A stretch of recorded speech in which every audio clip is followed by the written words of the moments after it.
My name is David Tennant and I play Will Burton, who I suppose is the escape artist of the title, really.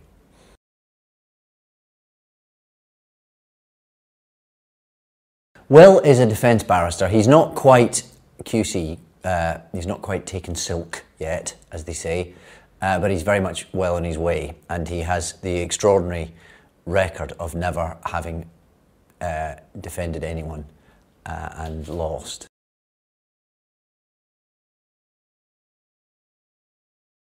Will and Kate have been together, we never find out too much about their history, but they've been together a good while. They're both Scottish. Whether they met in Scotland, we don't necessarily find out in the script, but I have my own version of all that, but I won't bore you with my character history.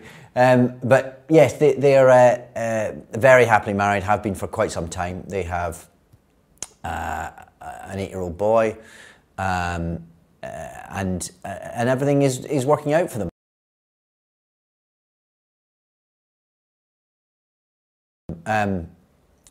Will is very driven, obviously, and very professionally successful, but he manages to have a decent work-life balance even at the same time. You know, there's references in the script to them missing the occasional family holiday because his life at the Old Bailey is fairly all-consuming. But even having said that, he manages to leave work at home, and they seem to have a very loving relationship and a very happy family life.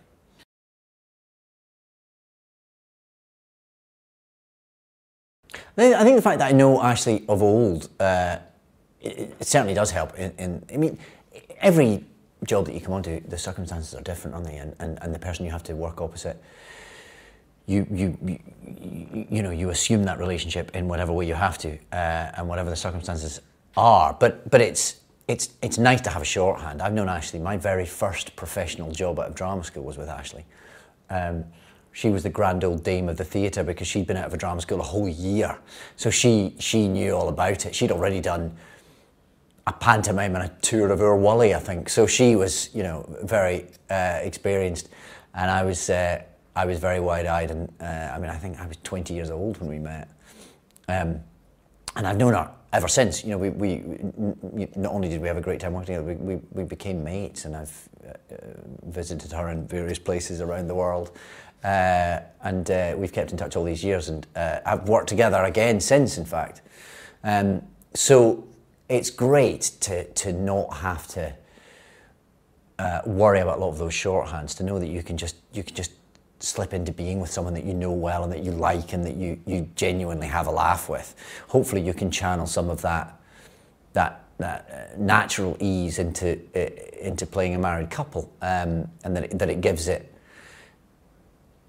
an extra believability, hopefully.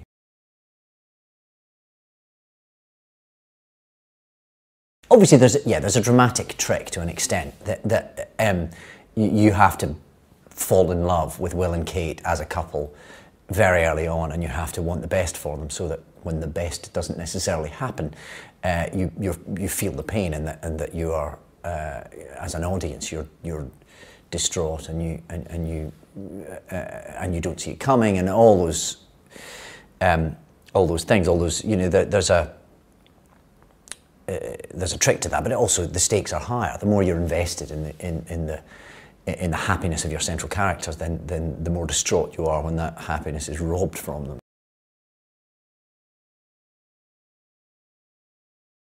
I think everything that Will does is very easy to believe in and very simple to justify. And I think that's one of the fascinations that we always have about the law, and why law dramas work so well, because it's about the framework of legality and of morality is based on the ethics of being human. If you have the privilege of reading a number of scripts, the ones that work just sort of sing out to you, you know, and the ones that you don't want anyone else to have a go at are quite easy to recognise. And this was one of them, really.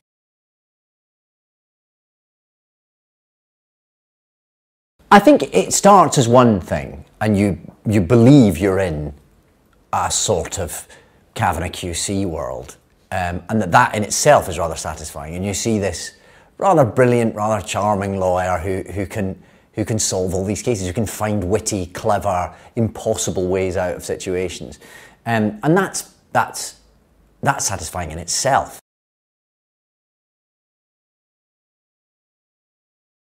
Suddenly, this world that has been that you feel like you're just getting to know, and you feel, I want to know more about these people. I want to know more about how they live life at the top of the legal profession, how they, what the morality of that is, and how clever they are, and their rivalries and all that, which is enough for a drama in itself. Suddenly, it does a handbrake turn and turns into something which is a sort of macabre noir thriller.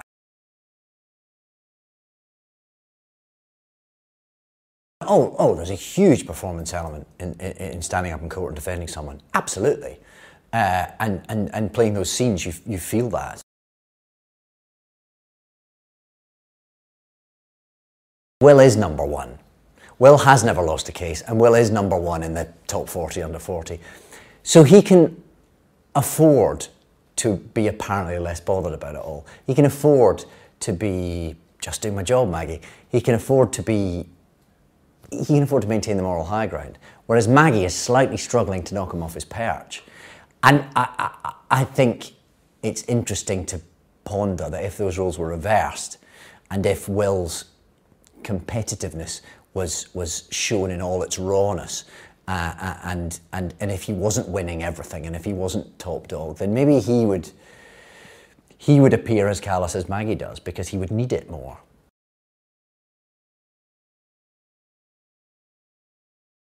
There is clearly steel that runs through Will that he can cover in bonhomie and charm, because it's not really been tested at the start of our story.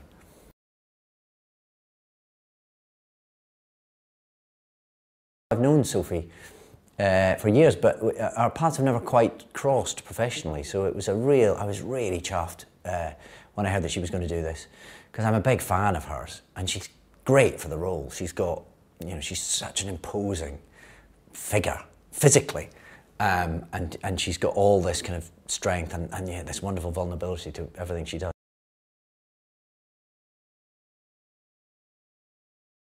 I didn't know Toby before this, and in fact he wasn't around because he was in America, so we didn't have any time to talk through scenes and discuss objectively what either of us or our characters thought about things, which I think was kind of the right way to go about it anyway.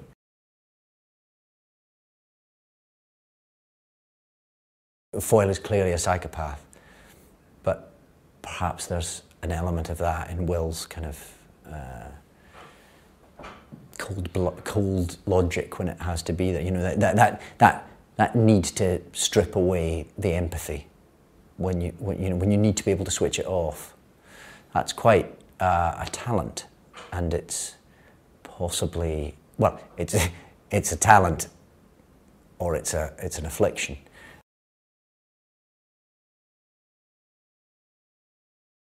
He's been great, actually. He's got a very kind of down-to-earth quality about him, a kind of unassuming quality. He's very genuinely interested in sort of what you've got to bring to it. Some directors will do a kind of dance of going through, I really want to know what your input is, and actually all they want you to do is stand in the right place, not bump into the furniture, and remember your lines. Brian genuinely wants it to be a group creative journey.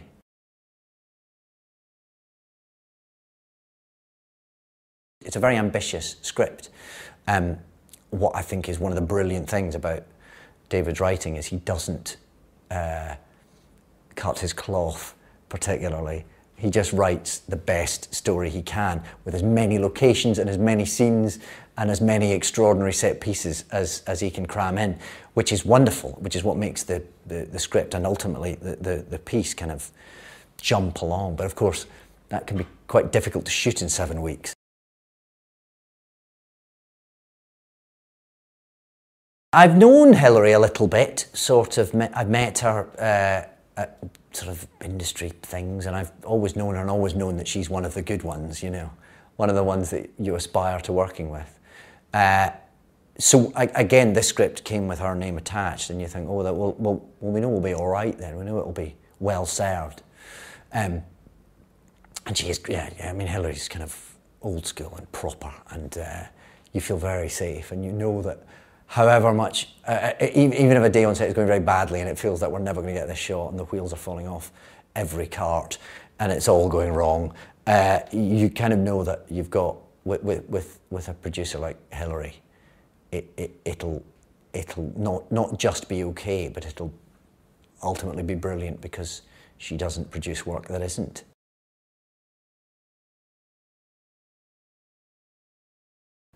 I think there's some brilliant bits of casting throughout this, actually.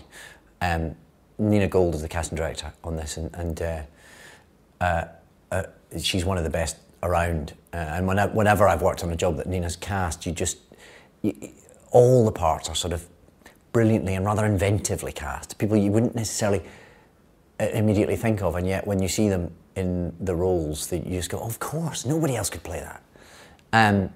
And she's secured the talents of some extraordinary people. I mean, Anton Lesser, who's always such a sort of quality actor to have around, who just gives Mayfield such kind of gravity, such an important corner of Will's world. And with Anton playing that part, you just know what that is. But then someone like Monica Dolan, who's just... And I haven't got to see a lot of Monica stuff because most of it is away from me, but you just know that there's going to be something brilliant going on there with an actress like that. And Patrick Reichardt and Tony Gardner and Stephen White in the Chambers making up this... You just believe that world.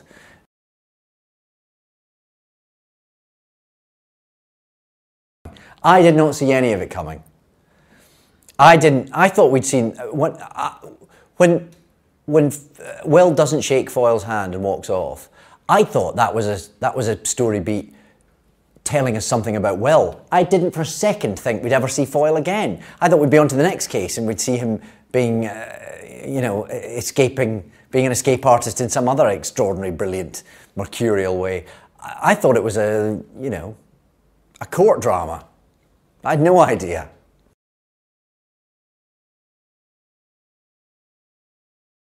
I think that's the great triumph of how David writes, actually, that you never doubt it. It's the same as books, you never doubt it. And yet he's actually writing some quite far out, quite wildly dramatic stuff that in the hands of a lesser writer would just seem pulpy, actually, and ludicrous.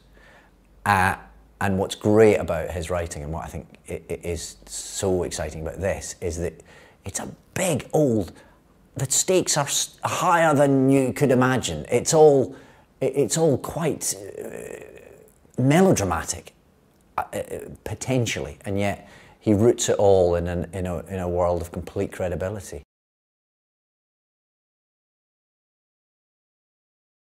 I think when you're given a character that's as brilliant as Will, that's always fun to play. It's always fun to be the cleverest person in the room, and then to play a character that has all those gifts, who then has all those obstacles. That's sort of, from an acting point of view, that's just delicious. That's you get to do everything, and you get to battle with everything, and then to get to play that against a range of actors of the calibre that have been on this show. It's great.